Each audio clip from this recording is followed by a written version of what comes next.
Okay, welcome everyone, and thank you for attending Barker Gilmore's first webinar of the new year. The goal of these webinars is to provide practical insights into topics of interest to general counsels that can then be leveraged into delivering value to their in-house clients. To that end, today's presentation is directed at identifying the necessary strategic tools and, equally important, the mindset useful to improving the law department's overall effectiveness. Before turning to the substantive portion of the presentation, just one quick housekeeping note. If you have questions, please click on the Q&A button and Dana will read them off at the end of the presentation. They'll be read anonymously. Okay, next page. All right, with that said, my name is John Novitza, and I've served in the role of general counsel for approximately 20 years. First as a business general counsel with Allied Signal Aerospace, and then divisional general counsel with Honeywell Automotive, and most recently with Celanese Chemical Corporation, a Fortune 500 company here in Dallas. While the industries and business models in each of those companies varied, sometimes significantly, there evolved a common set of best practices that helped create a vision for the department and allowed us to build focused strategies and to create a culture of rigorous execution on our goals that ultimately led to significant improvements in effectiveness, some of which I'll share with you today. I'm also very pleased to be joined by Marla Persky, most recently the General Counsel of Boehringer Ingelheim, and before that with Baxter International. Hello, everybody. Glad to be with you. Marla is a tremendous leader who's led her departments through similar journeys and has unique insights to help us provide a comprehensive perspective in today's topics. Okay, next slide. Just an overview. You can see in the overview, the concept of a journey to best in class provides a good description of the process that's needed in order to reach higher levels of effectiveness, starting with a vision, which provides meaning and reason behind the journey, the strategy, which serves as a roadmap, and the goals and the scorecard, which function to ensure both the discipline required to make incremental steps and also the feedback from objective signposts and metrics to ensure that you're continuing on the right path. In the second half of the presentation, we're going to walk through a few case examples of key strategic initiatives and provide some practice tips on how to think about maybe pursuing some of these actionable goals. Before we do that, one note of disclaimer, the practice tips themselves are not designed, nor could they be, to serve as some kind of answer key. Certainly there's no one-size-fits-all solution here. But regardless of your industry size or the size of your department, there's really enough commonality to use the practice tips as thought starters and consider how your own initiatives can be modified or supplemented as you think through your own strategic path. Next slide. This slide is really designed to be a sort of catalyst to action. First, let me acknowledge how extremely busy and frenetic life is for an inside counsel. I recognize that. And often, the good intentions that you show up with for the day are quickly disrupted into any number of fire drills of the moment. But that said, I'd say without a vision and without a plan and structure for keeping you and your team focused on those issues that will matter most over the long term, you're destined to suffer from an endless series of transactions and tactics and heroics, when what you really need is a strategy and a plan that will ultimately help forestall in a systemic way the outbreak of those recurring fires and take you to the next level of strategic performance. That's essentially what yielded the very real world results that you see pictured over a relatively short period of time in terms of both measurable cost and objective quality. You really can serve those two masters at the same time. I would say also it had the benefit, pursuing that, to bolster a very strong sense of team pride and morale within the department.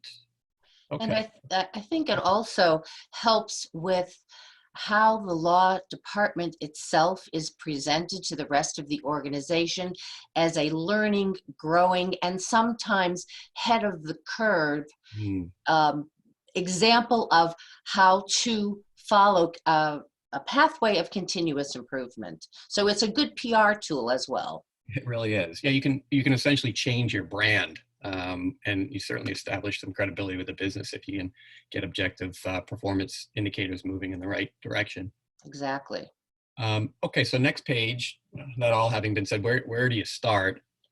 As I mentioned before, there's no universal answer key here to what I'm describing, but I do firmly believe that conducting a voice of the customer exercise is one of the most important aspects of the strategic process that everyone should conduct, whether it's done formally or informally.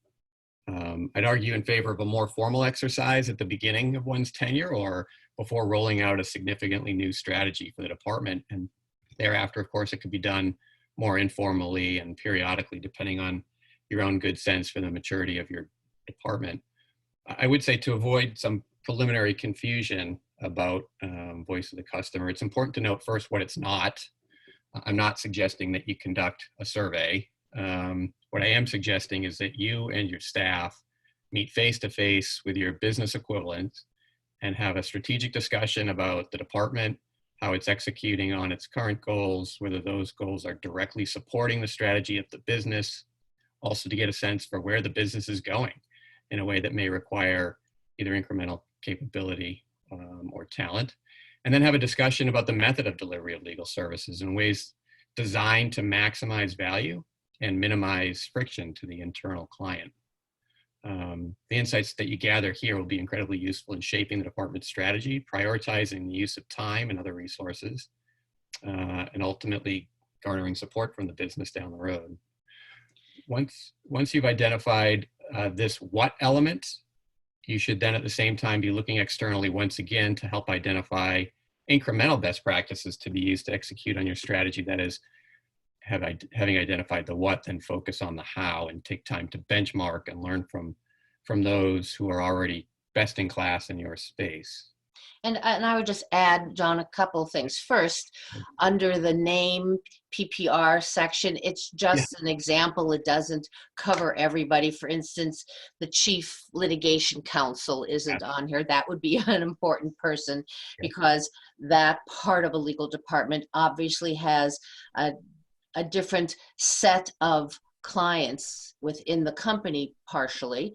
And also that this is what, from my perspective, critical to help make sure that your strategy is on point and your priorities are on point. It is not the same thing as a customer satisfaction survey, which can be done as a survey online. This really, I think, as you had said, John, to be truly useful requires a sit-down, face-to-face discussion, asking everybody some of the same questions so you have the opportunity to hear common themes as well as outliers. But you do want to take your cues from the give and take of an actual discussion. Yeah, that's exactly right. And I would say that you're on point. What we did is we identified essentially the top 50 customers, and we didn't want it to reach into the organization to the point where it became a nuisance. But you're absolutely right. Everyone on the staff had some responsibility to reach out to their alter ego, so to speak, in the business. So, okay, next slide. All right, well, let's see. Without belaboring it, I think what you first should take away is that there needs to be an outside-in approach. With an outside-in approach, you're equipped to kind of flesh out your vision, and soon thereafter your strategy, as Marla was saying. I won't say much more at this point about the formulation of a vision, as it invariably will be unique based on your company and department. But one perhaps modest word of warning, the vision itself can and should be formulated based on the input of others, but more than any other element of the process, this has to be very personally shaped and formulated by you as the general counsel. It has to be your vision. It has to be your statement that will ultimately be used to answer the question of why. Why are we doing what we're doing? What meaningful end are we striving for, which will provide both direction and motivation and a rallying cry to your department. Next page, if you would. So, just a quick reminder with respect to your creation of a vision and a mission statement. You certainly want to keep their purpose clear and separated in your own thinking. I think it's helpful to think of the vision as a short statement on the aspirational endpoint that you're striving towards. And the mission is really more focused on the key characteristics of the department that will help reach that vision. It also ends up providing a great deal of clarity and serves as a touchstone to your formulation of the department's strategy and goals. But in any event, bold statements should be kept short and sweet and memorable. This page, again, is just designed as a thought starter. It's not an answer key, but many times there are elements in common across departments. So when you think of the key characteristics of a department, hard to imagine that you wouldn't want to be trusted and timely and proactive.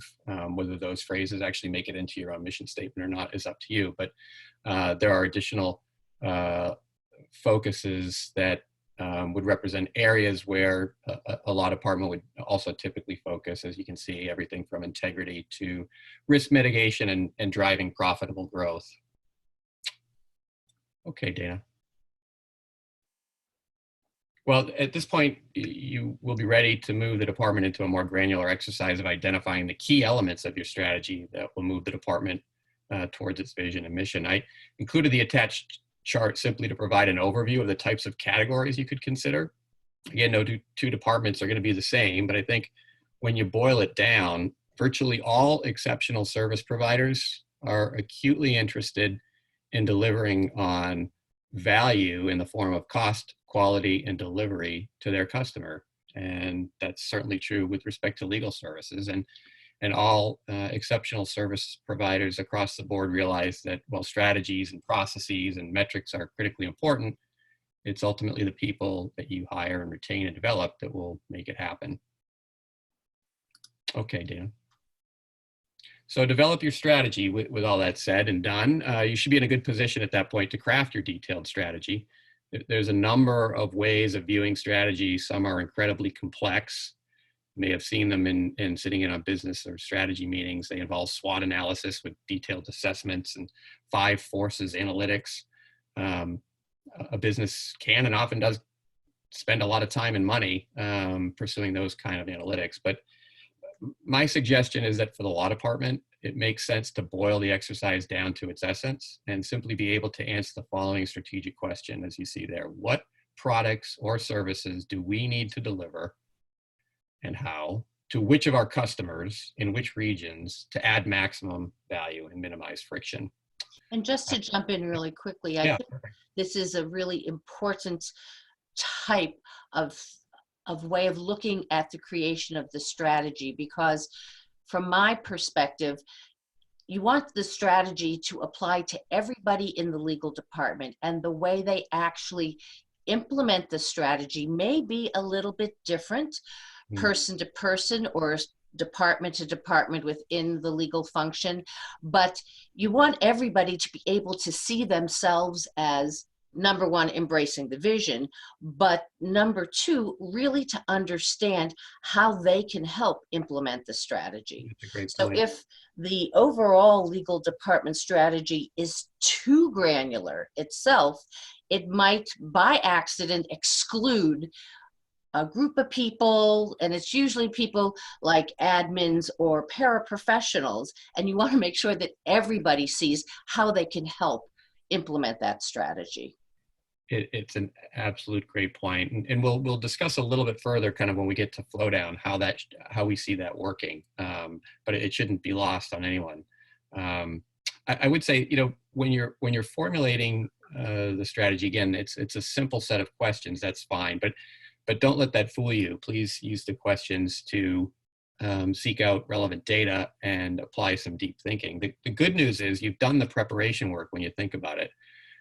If you've done what we described above, you should be basically well positioned. So yes, based on this, you must know your customers thoroughly. Well, that's what you should have been doing as part of your voice of the customer exercise, seeing where there's value and where there's friction. Beyond that, you must know what functional excellence tools will work best to deliver the value on the services and products that you've identified. But again, that's exactly what you would have done by virtue of conducting benchmarking and diving into functional excellence tools and best practices. So all of this, coupled with the input of talented members of your staff who should and better know the business best, and who are committed to thinking broadly and creatively about how to solve strategic issues, is going to put you on a path to creating a first-rate strategic plan. If you go to page 10, and here's what Marla was talking about. At that point, it's time to turn the strategy into actionable goals. We're not going to spend a lot of time on the well-worn principles of making certain that they are clear and specific, although they must be, and making them measurable and time constrained. They should do that too. Beyond that, there has to be a clear accountability for who's doing what, and as Marla said, at the right level. So in addition to setting forth the kind of high-level department goals on this scorecard, there has to be increasing detail in supporting sub-goals that are flowed down to every individual in the department so that everybody plays a role in the execution, like Marla was saying. I would say this, just to put a fine point on it, goals should be flowed down as far as capability allows within your organization. Not only will this free up time for your lawyers to play a more strategic role, but it really provides stretch opportunities for those below them. And somewhat less intuitively, it's also to ensure that you flow goals across the organization to stakeholders in the business.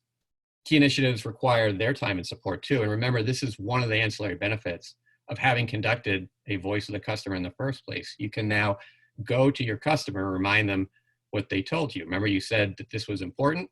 Here's our goal, and here's how you help make it happen. So, if you need a scorecard, in my view, like the one pictured, the level of detail I would totally leave to you. But it's an important tool that provides transparency regarding progress on the high level goals. And it's also a meaningful way of instilling discipline and accountability within your group. For each of these major goals, there should be an assigned leader on your staff, and they should be providing regular progress and a statement as to any obstacles. You can see in the chart itself, there's a space for what could be labeled as red, yellow, or green in terms of on track or not. The one important point here is to be clear about the purpose of the scorecard. It's not a tracker of wins versus failures. It's tracking progress. So if something is red, that simply indicates that the entire team, including the general counsel, needs to help get things back on track. It's a call to arms. There's a real power in having this visible and all in one place. I agree, John. And actually, I always, every single year, would put together a document like this scorecard, and at all staff meetings or formal meetings of the legal department, I would show this at the very beginning or the very end to say, so let's see how we as a department are doing towards these goals. And so people were educated about what to look for, what was certainly gaining the attention of at least me and my direct reports. I used another spreadsheet that I would say would go underneath or behind this, and it would be a Gantt chart. Mm-hmm. And I had all of my direct reports create a Gantt chart for that allowed them to more granularly measure progress on their support of these goals, which did say the person responsible and who was necessary to give input into it, and what the timing is and where you were in the process, so that when there was if we're talking about the red, yellow, green, if there was a red, we could go to see with more specificity what was that roadblock, where was it coming up, who was encountering it, to make it easier to step in to help push the boulder out of the way. It's a perfect segue.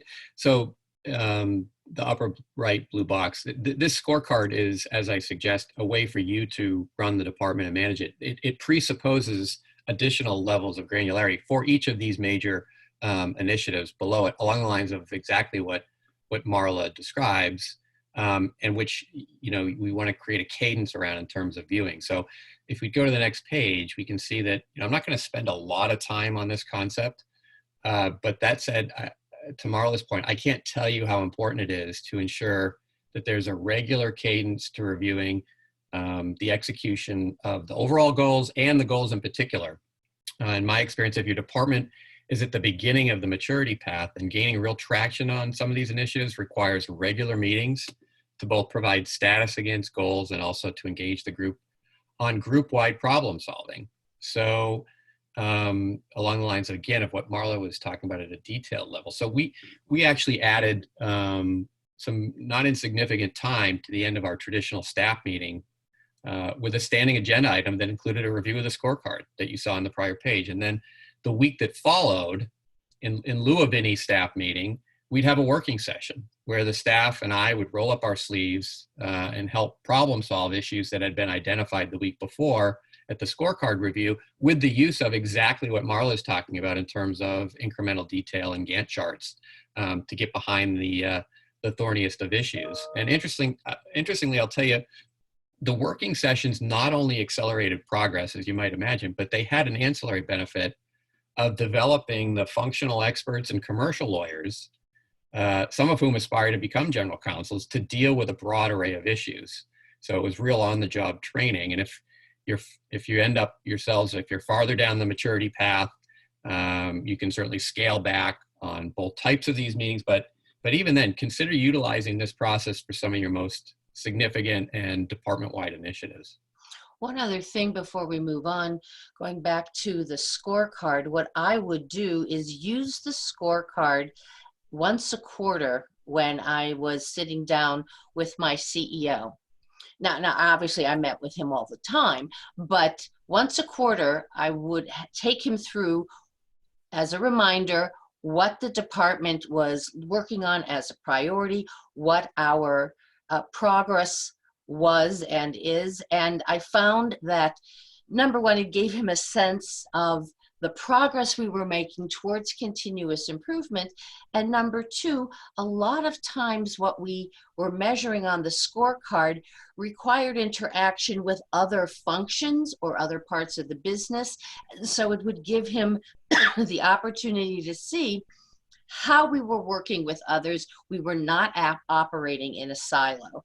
And again, obviously you're in a role that engenders trust, but you don't want to just show your general counsel, your CEO, that you're an excellent legal mind. You constantly want to be demonstrating how you are adding value to the organization totally. And this is one, since you're creating the document anyway, you might as well use it for as many purposes as possible. Yeah, it's good to, when you walk into those meetings, to encourage the same level of gentility and graciousness associated with something that might be read to remind the purpose of it. But I absolutely agree.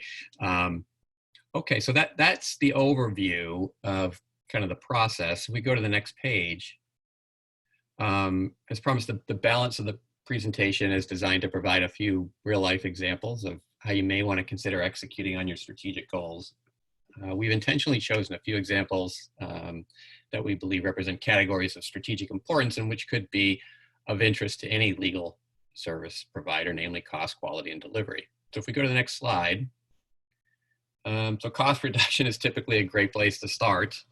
Overwhelmingly, when you look at trying to get total department costs down, along the lines of what you saw in the preliminary slides, it makes sense to attack the biggest piece of the pie, and most often that will be outside counsel spend.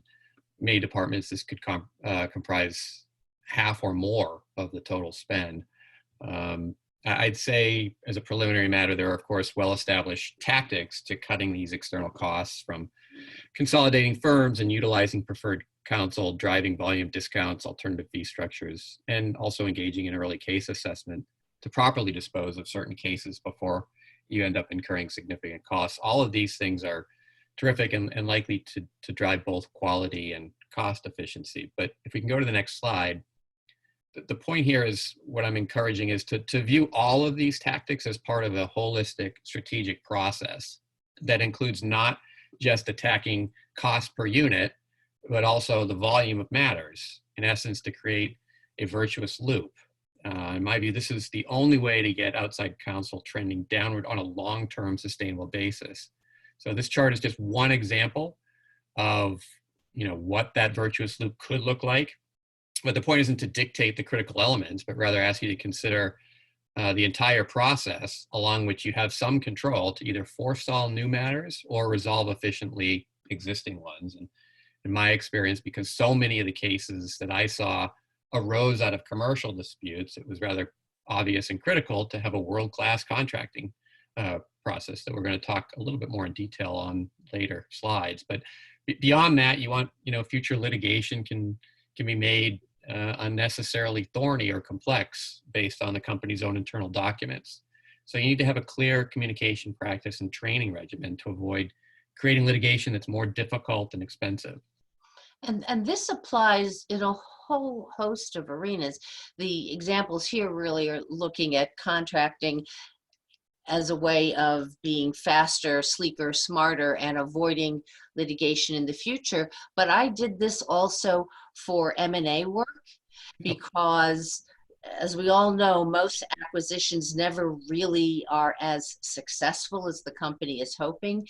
And from at least a legal perspective, I never wanted my M&A attorneys to just be able to walk away and wash their hands. Oh, we acquired that business, now I'm on to the next. I wanted them to maintain ownership because they needed to see how what they put in their agreements affected the way the business was going to be integrated into the company. And so this is so critical because it gives people a global view of how what they do will affect a whole host of different elements of the business on a going forward basis. Yeah, it's a great point. And especially as you think about that kind of upward right-hand module, you could, as I mentioned, and I would encourage you to kind of, the way Marla is talking about it, think about what module you would plop into that and still be able to use the rest of this holistic process. Because like Marla, we had M&A, we had environmental, we had product stewardship, had an entire process around that would basically plug into where you see keys to contract and contract management. And then, of course, you still want clear communications, you still want targeted training, you still want robust early case assessment. So I agree. This is not in any way, shape, or form a comprehensive list, but it's encouraging you to think about it as a virtuous loop and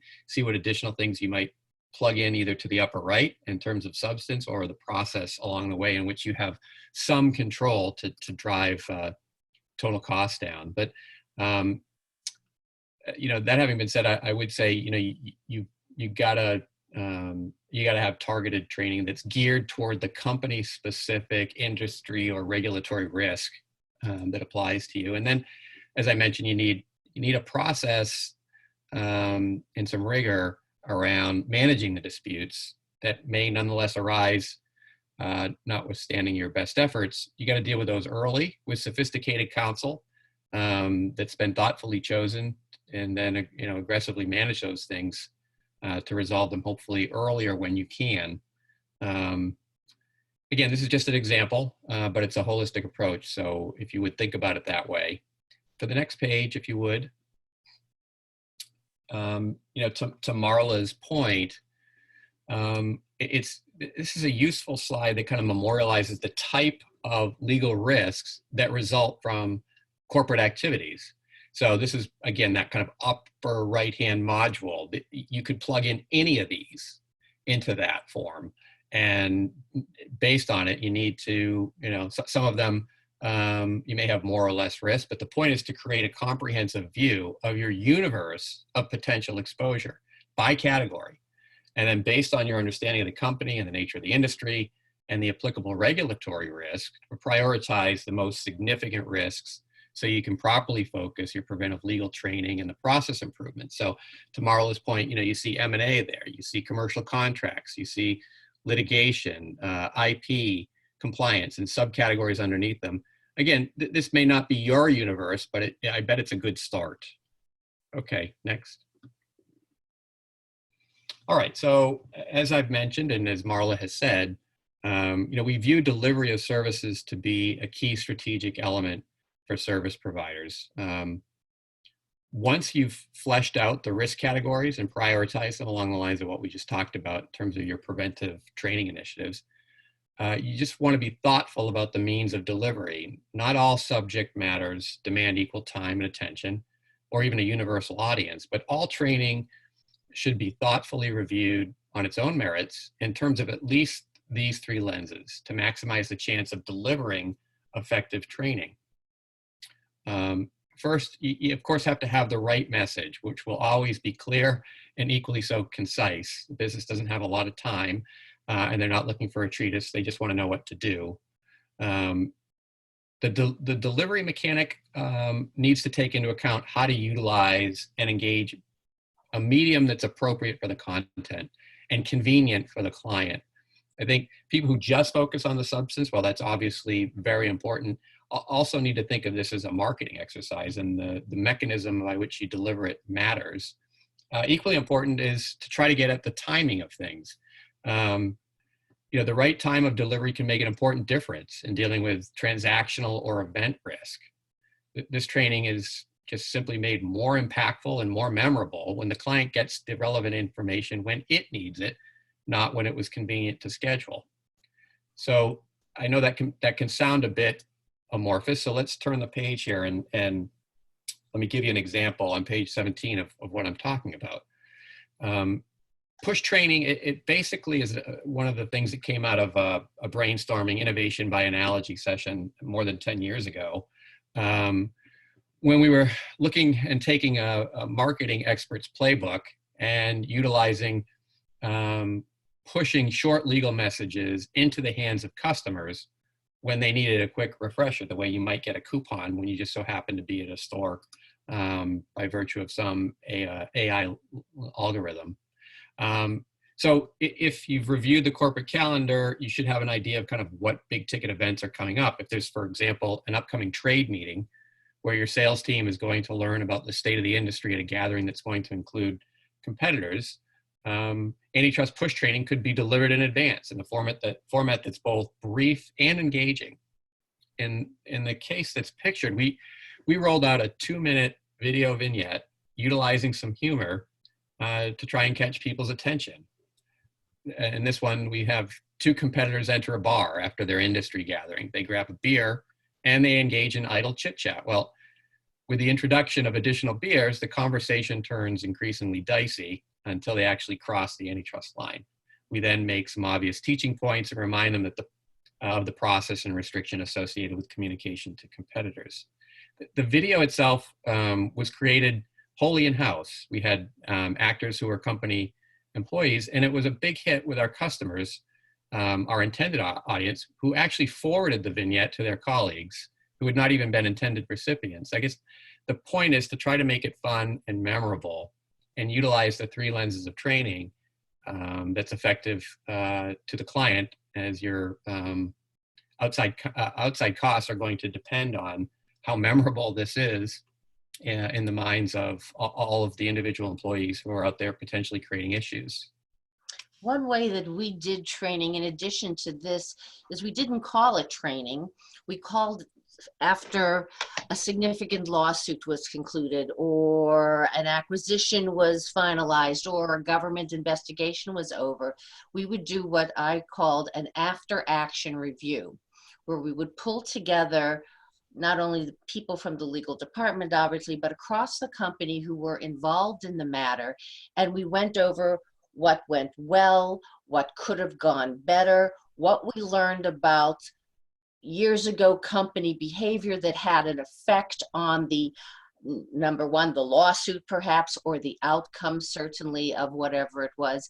And then we would have the business people who were at the after action review be involved in putting together basically a list of learnings that they took ownership of because they helped create that list. And then, as what John said his folks would do, where they would take this training and send it to other people because they enjoyed it or they bought into it, my business people would then go back to their teams and say, you know, this is what we learned from XYZ matter, and this is what we as a group can be doing better to prevent it from happening in the future, or capturing what went really, really well so that knowledge doesn't get lost. It can be replicated.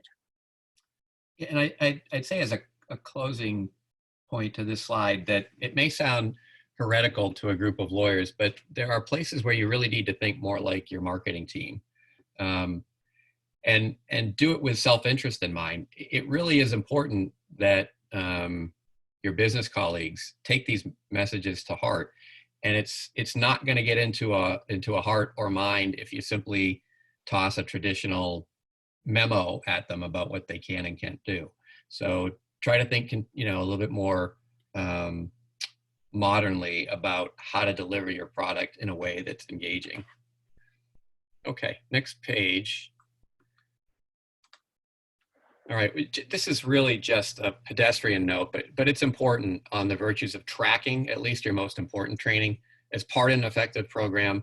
You've probably heard it all before, but I'm going to say it very quickly.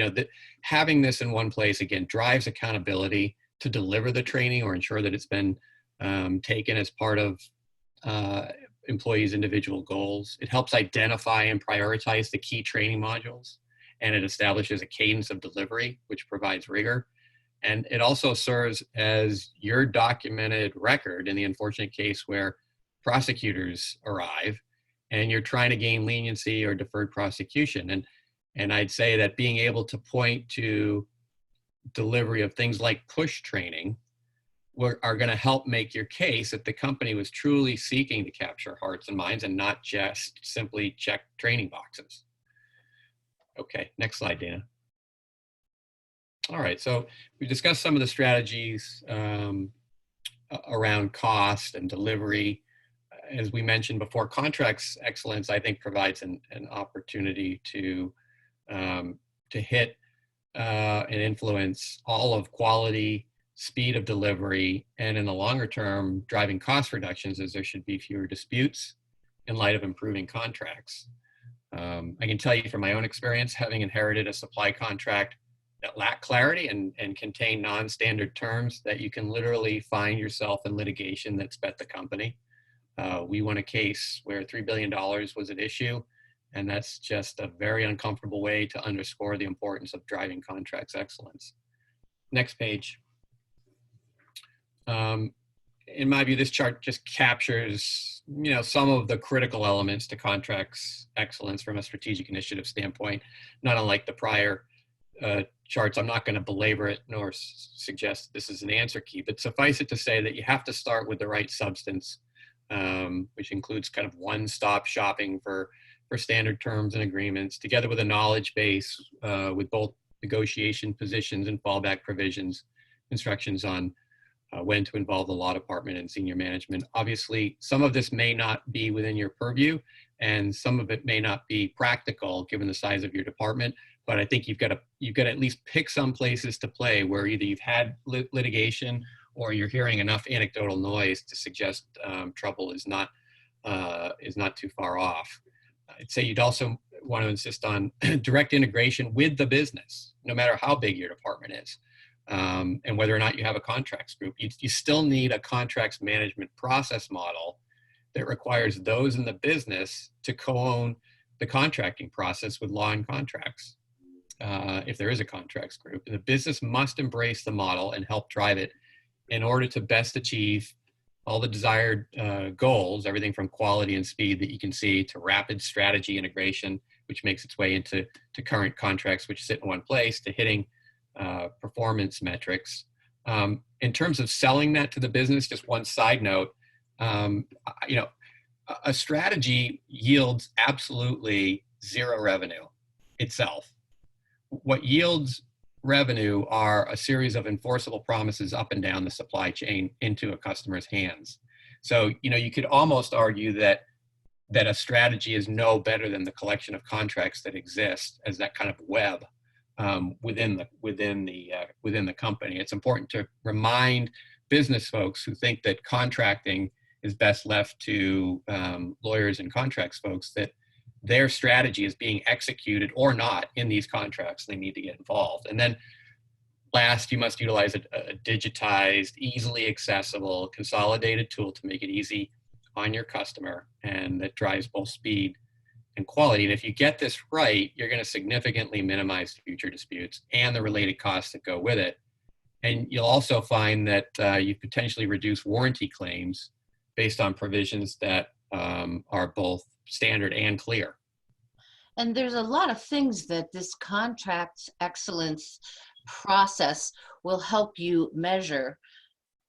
One, of course, is speed to completion, but another is helping the company make sure that it is not only meeting its contractual requirements around royalties or license fees, but also collecting royalties and license fees as required. Because for a large company where there is not a totally centralized contracts group, it's astonishing how often I have heard and even experienced myself where we forgot to collect royalties that were due to us. And so 2 or 3 years later, after there's been some sort of an audit that showed, oops, we didn't seek to collect it, then there would be an issue about timing and you didn't ask for it when it was due, and so you waived it. So there's a lot of things to think about measuring not only how the process itself is working, but where the money made and money saved comes in to the organization. And in fact, one of the things that I did do was have a quarterly sheet that I shared with everybody on money made and money saved directly related to what the legal department was doing. And this helps with that. Yep. Okay, Dina, if you can go to the next page. This is the last topic substantively.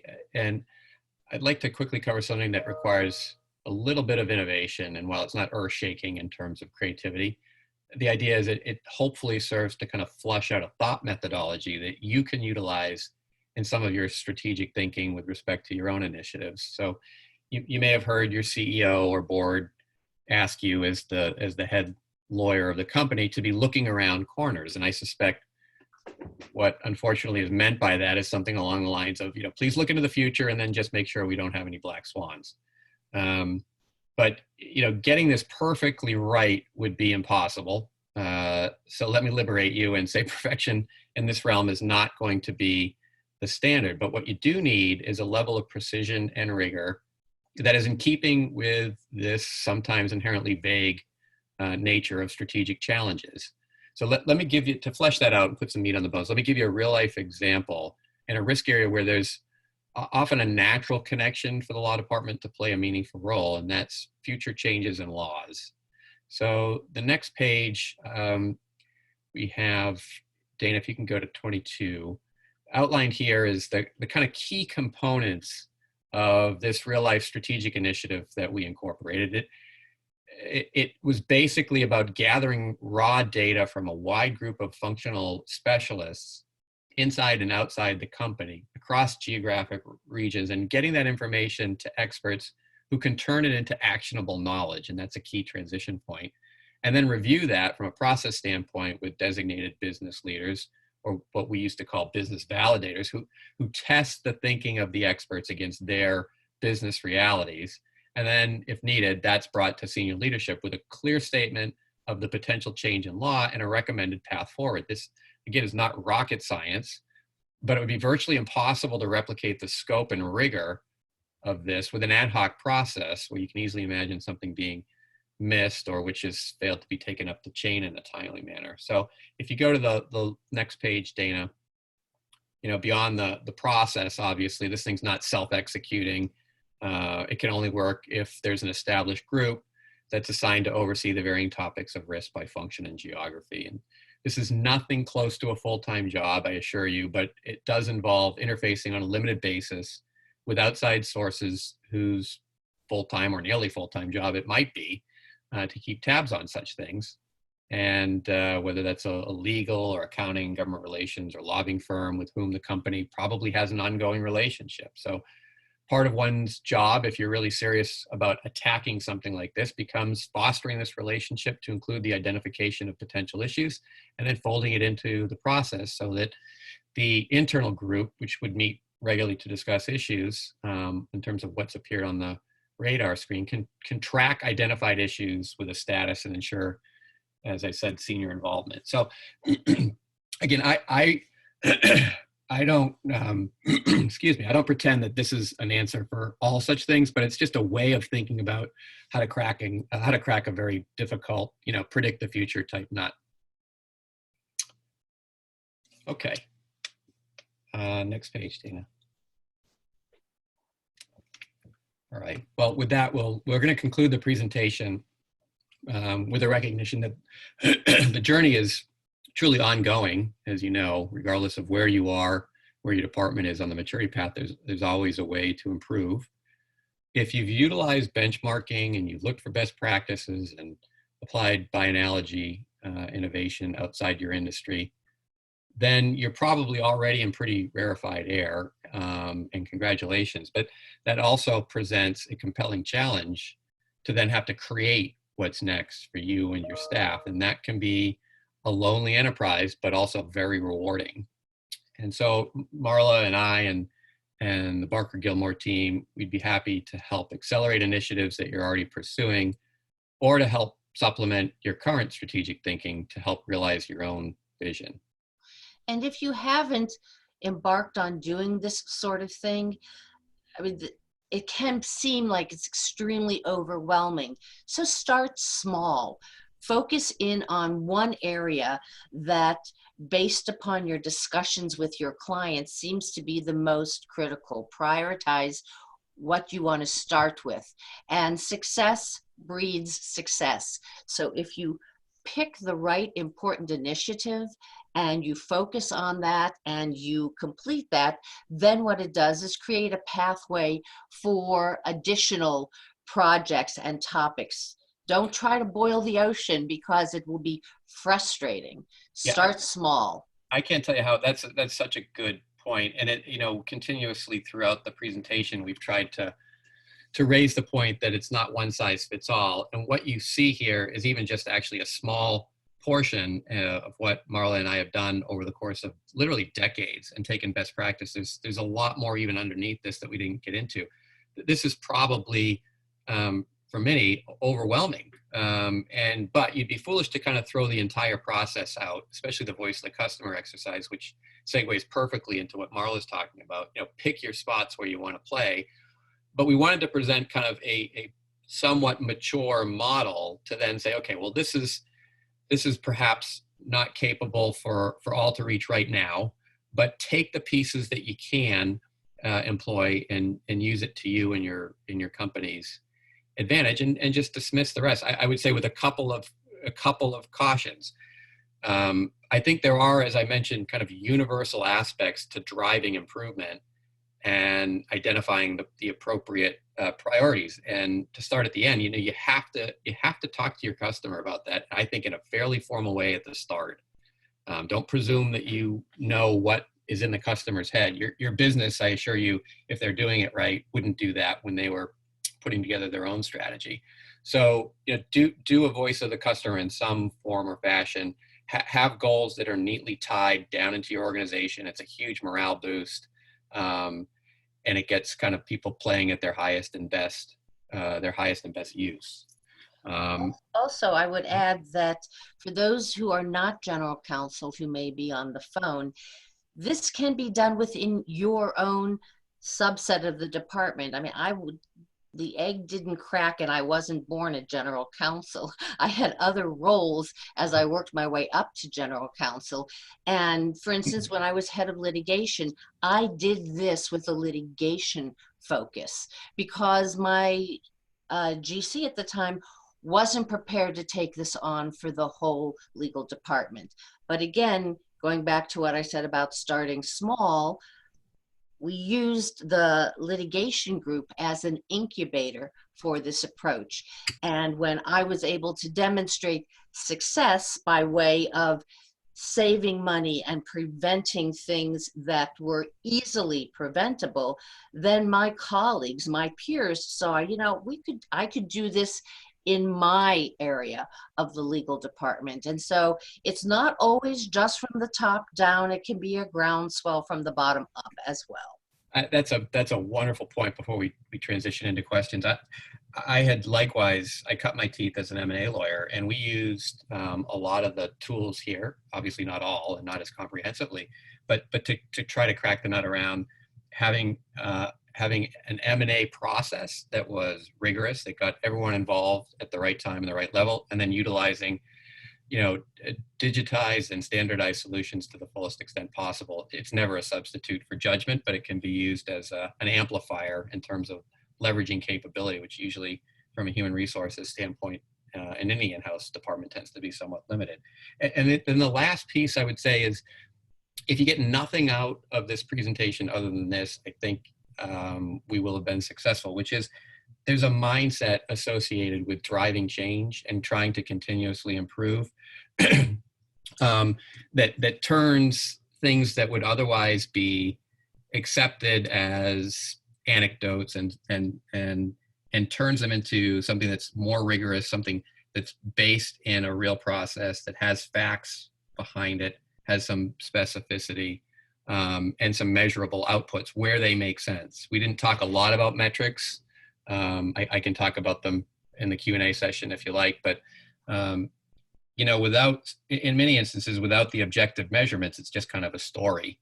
And you'd like to be able to be more rigorous than that with your business. So with that, we'd welcome your feedback and take some questions. And just so you know, Marla and I will stay on the line to field questions that go beyond the allotted time for those of you who care to stick around. So first of all, if anyone has questions, please type them into the question and answer box, and I will read them out loud anonymously. Our first question is, can you share your view on commercially available legal department management systems? Are they worth the investment? Well, go ahead, Marla.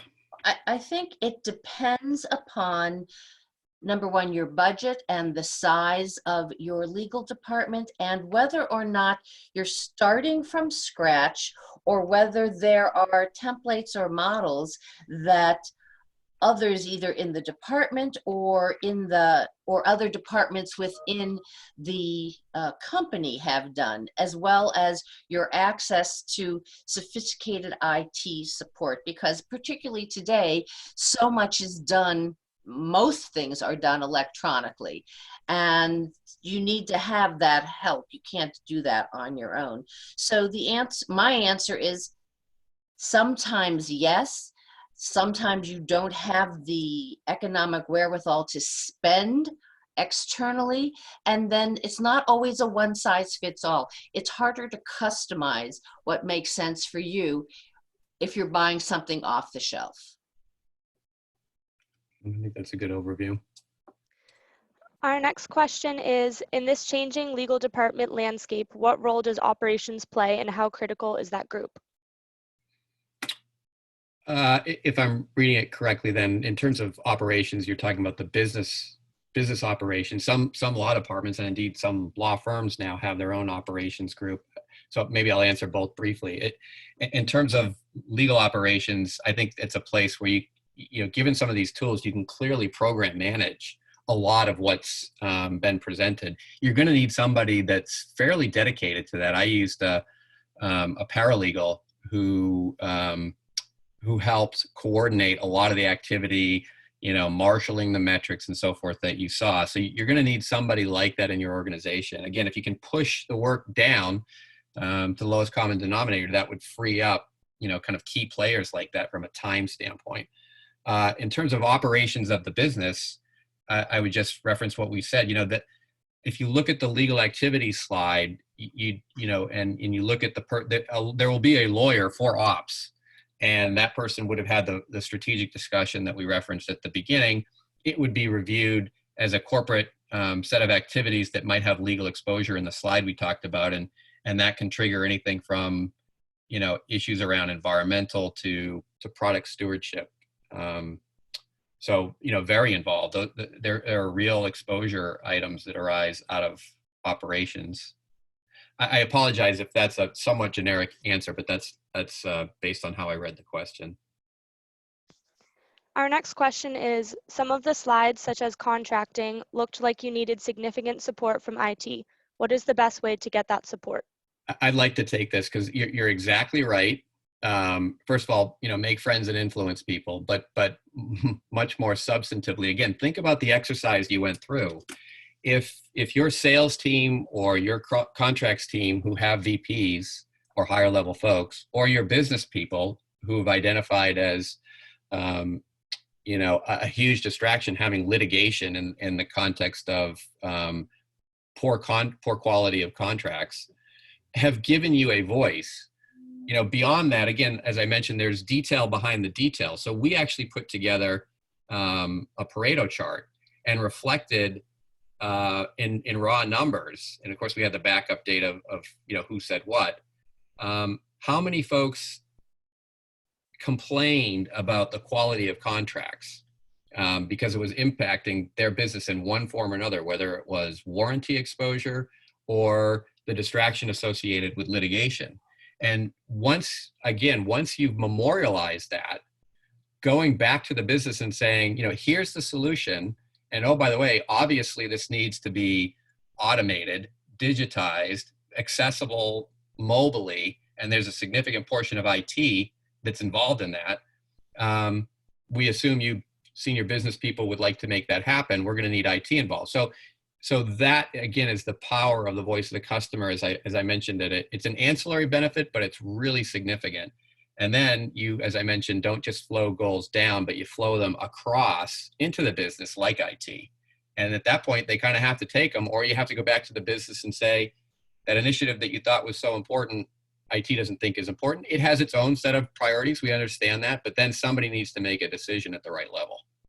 And just as a corollary to that, to highlight one of the things that John said, is shared goals are a good thing.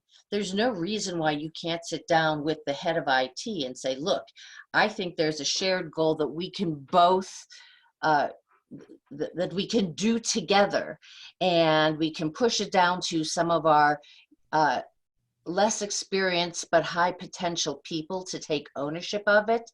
And so when it comes time to reporting a success, it's not a legal department success. It is a team success between the legal department and the IT department. And this savings or the accolades are something that is shared. Or you're part of an organization, it's great when you can cross-pollinize the goals as well as the implementation. Our next question is, what is your view on structuring your respective law departments by subject matter expertise or silos, or having more generalists? If the former, how have you developed your teams from a succession planning and career development perspective? Yeah, I'd like to take that one, at least preliminarily. I'd say the structure of the entire organization from a corporate standpoint needs to follow the strategy. And that's something that your company's CEO and HR people should insist on. That's one of the key upshots of strategy, is what organization allows us to execute on this. And then as a general matter, I mean, I can't answer for your particular company, but I'm very inclined to follow the structure of the business, if at all possible.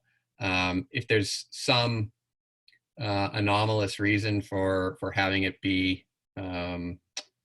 constructed in a way that isn't following the business, then I leave that to your good judgment. But I think the default is to follow. The organization follows the strategy, and your legal organization follows that of the business, and then worry about, to your other point, which is a fair one, how do you create opportunities to develop folks in that realm? And I'd say, you have to be extremely thoughtful. I think two things. One, you can give folks increasingly greater spans of control, even if it's just kind of introductory assignments into a particular field that will broaden them, and also assigning them mentors so that they would have on-the-job training and then a little overarching leadership as well. So I completely agree that the structure should follow the way the business itself is structured. So I'll just share with you what I did at both of my companies, which were very large global pharmaceutical companies that had a variety of different businesses. And so I would have, number one, all of the lawyers reported up through me direct line, because I think lawyers need to should report to lawyers, but they always had dotted lines to a business person. Yep. And it was matrixed so that like human farm, I'm just going to use my life as an example. There was a human pharma business, there was a generics business, there was an animal health business. There were people dedicated, people in the legal department dedicated to each of those businesses from a commercial perspective, and they sat proximately with their clients. And when they needed support, support would be M&A, would be litigation, would be FDA, just the FDA approval work, would be IP. There were centers of excellence, because there are certain things that I believe it's very important that you do consistently across the whole organization, and how you handle litigation is one of those things. And so the commercial attorneys who were dedicated to the business lines would know that they could, God forbid a piece of litigation came in for their business, they didn't have to figure out how to handle it. They could call a friend of theirs in the litigation group to rely upon them. And then another layer of matrix on top of that was we operated globally. So in certain countries, we had lawyers sitting in those countries. Clearly, we had lawyers in every geography, but not necessarily every country. And so whether or not a lawyer in Belgium handled something for the animal health business versus the lawyer who was assigned to the animal health business would require some discussion, and where most of the work and issues arose. So I think there's not one answer, but it is important that it follows how the business is organized, and it's equally as important that everyone in the business who knows who to call first, and that you try to break down silos within the legal department of, this is mine, this is not yours. It's always ours, and it's better to do it when you're communicating across teams and drawing on the expertise of your colleagues. And that's how, and that which gets measured gets done. And part of the way people would get their bonus payout is how well they teamed with others within the legal department across the organization. So being the smartest person who stayed in your office and didn't let anybody else know what you were doing was not going to be rewarded as much as somebody who got the job done and did it in a way that was inclusive. Our next question is, there are increasing artificial intelligence software products for improving contracting process efficiencies. Are you aware of whether these are actually creating the efficiencies intended? Yes, some of them get better reviews than others. I would say as you're going through the process, if you wanted to reach out to Barker Gilmore, we have some more perhaps detailed insight that we could share on that. But I would say using such tools unto themselves are very much volume dependent. If you have huge amounts of huge numbers of contracts that need to get generated, and you want to do it in a way that isn't just kind of off the shelf, but has some thought process that goes into it, depending on a particular client's needs or your own risk aversion, you don't end up like the old days with kind of a Frankenstein's monster of things being kind of put together. It's a little bit more seamless, which is good. It still requires kind of the thoughtful mind of a human. So don't treat it as a complete substitute in terms of what gets used if it was totally human generated. But again, if you have the volume there, yeah, there are places where for contract construction it can be useful. And typically there are ancillary services associated with some of those things that can be useful too, like storage and ability to access.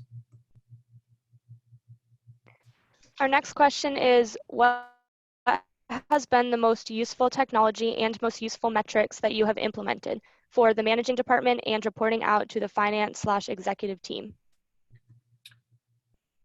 Well, I'll answer that generically. I would first say, as I've mentioned throughout the presentation, there's no one size fits all for this, but just as a point of liberation, I think as lawyers, you need to basically operate between two poles. And the one is, well, we want the street cred associated with having metrics, therefore everything needs a metric.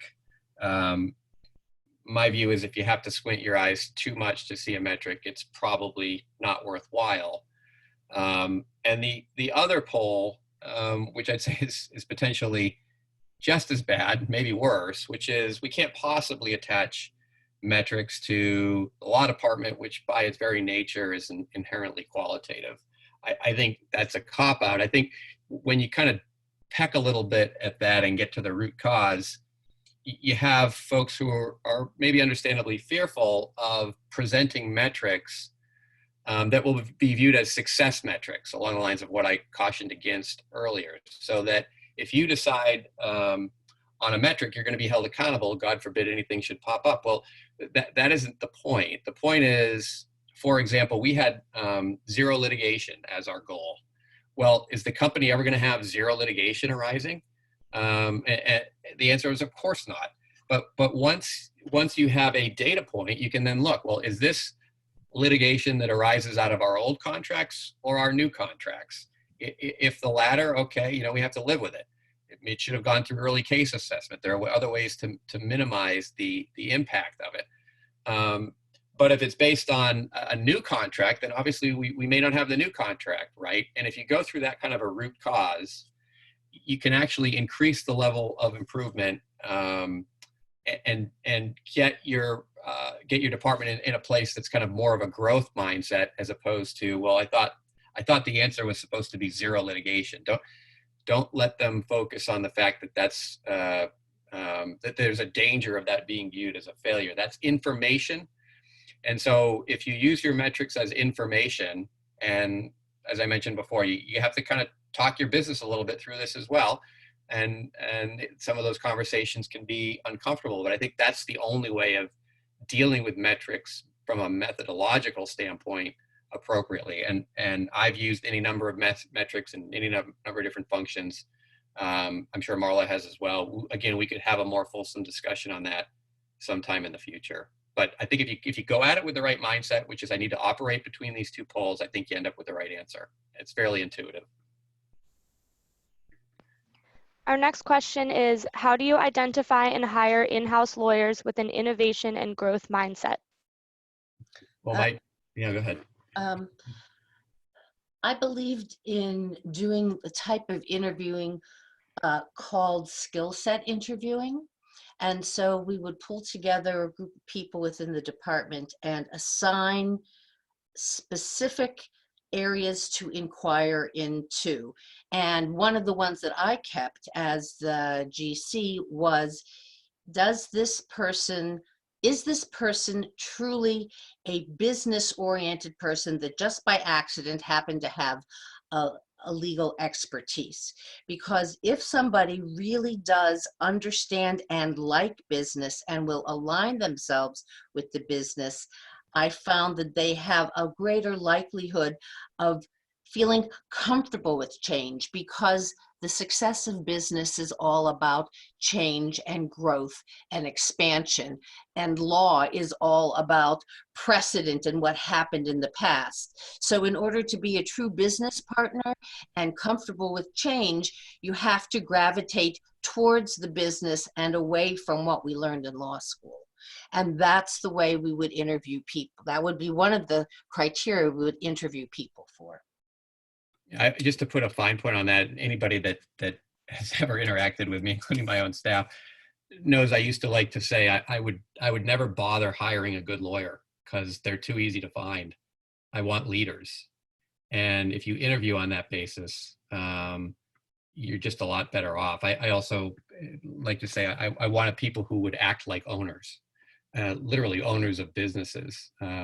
Yes, of course, the sine qua non is that they're skilled lawyers. But again, those are easy to find. It's finding leaders with an ownership type mentality that you want. And that once you're thinking about it in those terms, you'll know what interview questions to ask, and it won't be, well, tell me about, you know, the M&A deal that you just did. By the way, that should happen, but it should happen at a level below you. Our next question is, what functions such as M&A are ripe for centralization in your view? Worldwide group operating in several distinct units? I think the things that I always wanted decentralized were intellectual property. Think about it. I was in a pharmaceutical company. We live and die by our patents, right? So it was IP, it was litigation. Obviously, the corporate secretarial stuff belongs to the parent and not to wholly owned subsidiaries or business divisions. That would be centralized. I also wanted antitrust centralized because that needs to be very consistent across the organization. And I had M&A centralized to a point, because if, let's go back to the animal health business, if we were going to acquire or divest an animal health business, I would want somebody who was an expert, obviously, in M&A, but they couldn't do it alone. They'd have to partner with a dedicated animal health attorney who knows the business client, and knows the way the operation will be affected after the deal is done. And our last question is, what are some metrics relating to quality of legal advice in connection with transactions or contracts? Well, I'd say from maybe attack this in a two-pronged way. From an objective standpoint, we mentioned a couple of them. You shouldn't have disputes arising out of your contracts, and to the extent that you have warranty issues, they should be product related and not terms related, at least where the terms were thoughtfully executed on. And then I'd say to get the maybe saving the survey aspect of things. Again, there's a distinction between surveys and voice of the customer. You never want to confuse the two. That's not to say there isn't a decent place for surveys. Once the things that we talked about were executed on, we would take surveys, very short, very targeted, including with respect to contracts, that got at the qualitative advice that was being delivered, you know, scales from 1 to 10 and the like. But there are certain objective measurements that, you know, speed of delivering the contract from the time it is inputted into a system or comes to someone's desk is another one. We had some pretty robust metrics because we had a contracts group. But again, think about it: cost, quality, and delivery, and then find metrics around there that your customers care about. And by the way, they'll have a view. And to the extent you can measure them, and again, you don't have to squint your eyes, then and you haven't fallen victim to what I called that fear factor, then I think you can use those types of things as well. That's all the questions we have. Great. Great. All right. Thank you all. And John, yeah. Thank you for inviting me to join you. Oh, no, thanks to everyone who did join. Have a wonderful new year. If we can be of help, please reach out to Marla or me. Thanks, everybody.